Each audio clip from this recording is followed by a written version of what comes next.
Hello, community. This is Derek with Optimize You here. I'm here as promised to bring you a little bit more in-depth knowledge about NAD+. I told you on last Friday's video, this past Friday's video, that we're going to start upping our patient education and outreach. A lot of patients bring us questions about supplements that they've heard on a podcast, or they've heard their buddy taking, or they've seen some website or the ad that is making all these promises, and they're wanting to know really what a lot of those ads are all about.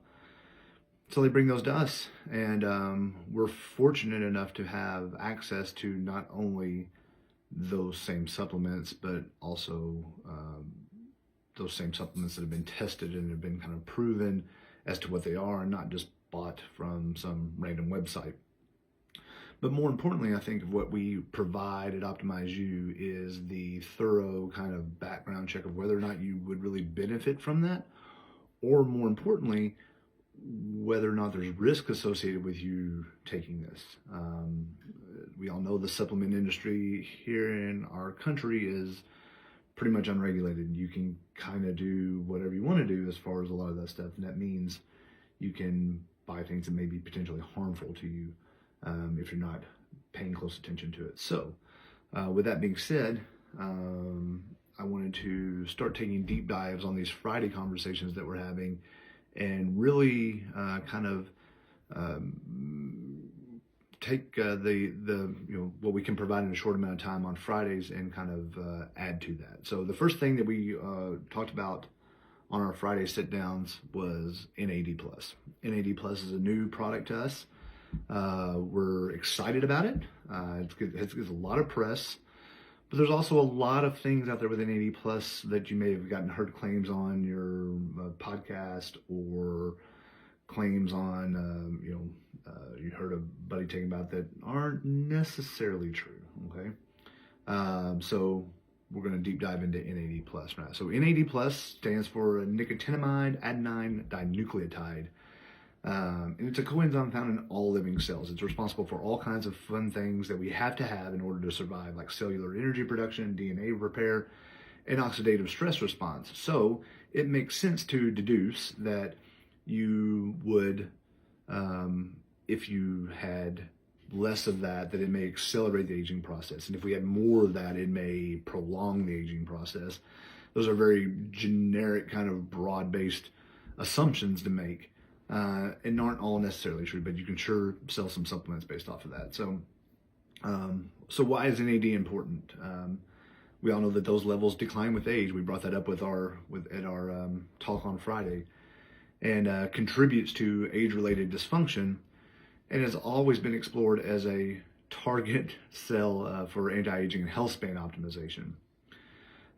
So some of the pros of NAD supplementation include they support cellular energy production. It's crucial for mitochondrial ATP production, and that's where a lot of the big selling point comes. So we know that the mitochondria is known as the powerhouse of the cell, that ATP is kind of that jet fuel that comes out of that, and NAD+ is essential for the transfers that make that reaction happen.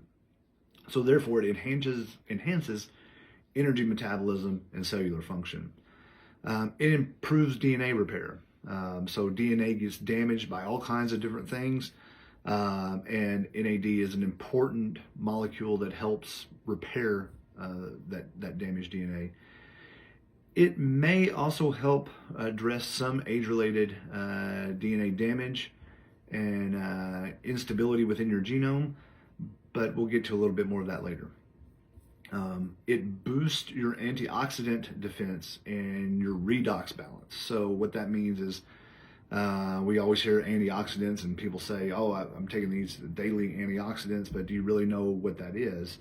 Well, as we age and as we get wrinkles and as our things start to kind of fall apart, a lot of times that is due to what we call oxidative stress. That can come from many different sources. But oxidative stress is kind of this very broad term that we've coined on all these things that will cause us to age rapidly. Smoking causes a lot of oxidative stress. Poor diet can cause a lot of oxidative stress. Lots of stress in your work or in your life can cause oxidative stress. So we know that the damage caused by that, NAD plays a crucial part in repairing that.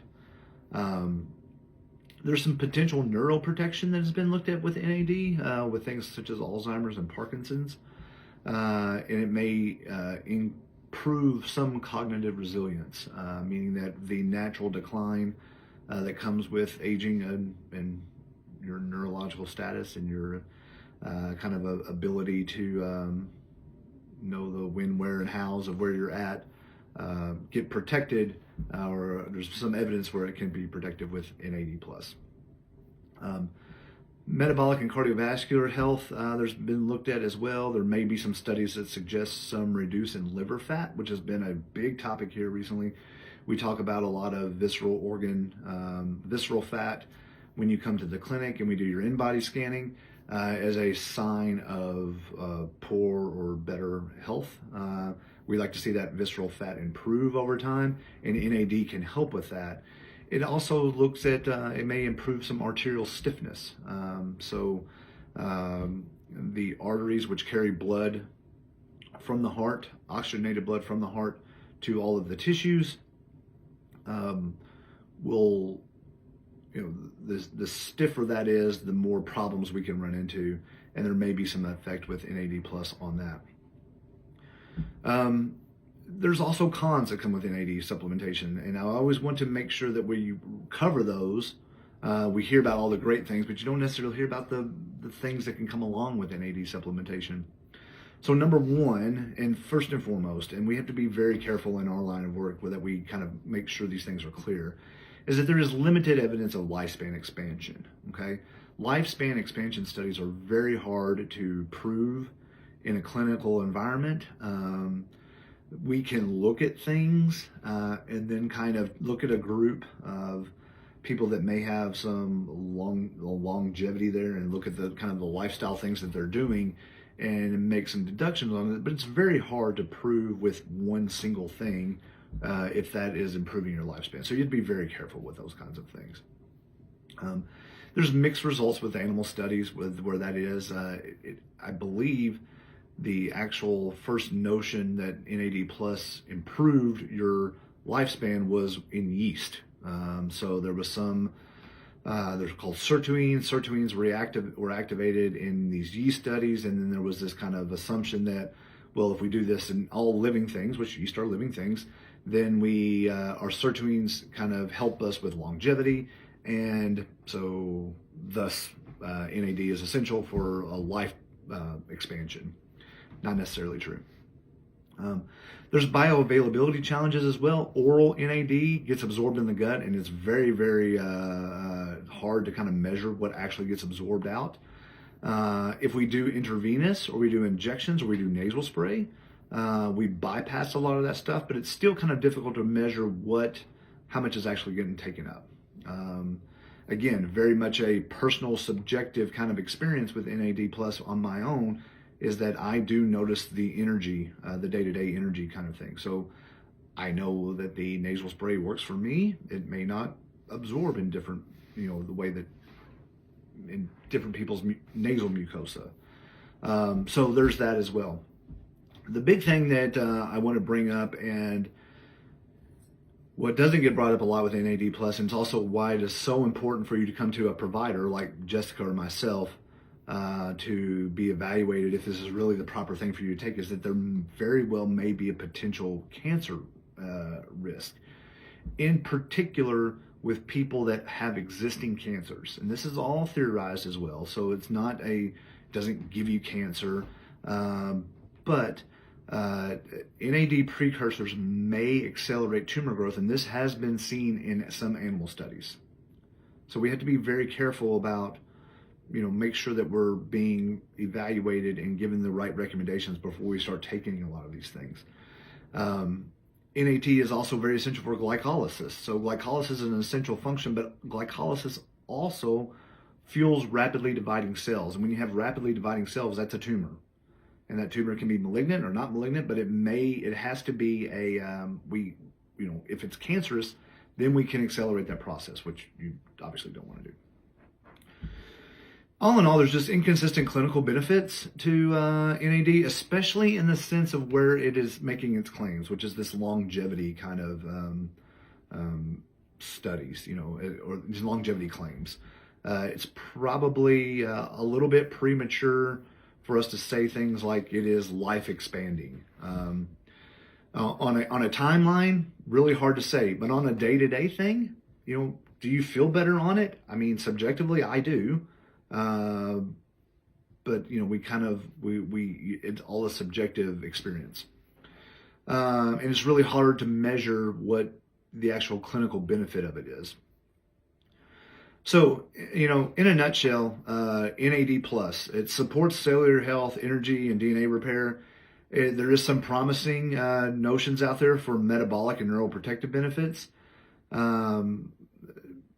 There's the challenges and risks that come along with that is this lifespan expansion claim. Those don't come from us, by the way. You'll never hear us say that. There is risk for over-supplementation. You can have some, typical GI distress. Some flushing is the most common one. There is some risk for cancer acceleration and just inconsistent outcomes. So you don't really know what it is that where the benefit is coming from. And at the end of the day, core lifestyle changes are still more reliable for health span expansion and improvement. So some of the final takeaways is for research purposes, there's way more human trials that have to be out there for us to really make the objective claim that there is this lifespan expansion with NAD supplementation. We need to focus more on the risks that come along with that, and that's our job to do. I love the people that can take their own health into their own hands, but they need guidance too, and that's where we come in. NAD may support a healthy lifestyle. It does give you more energy. It may, there's some effects on metabolism and things of that nature, but as far as overall solution for aging, we shouldn't be making that claim, nor should you be buying it with that expectation.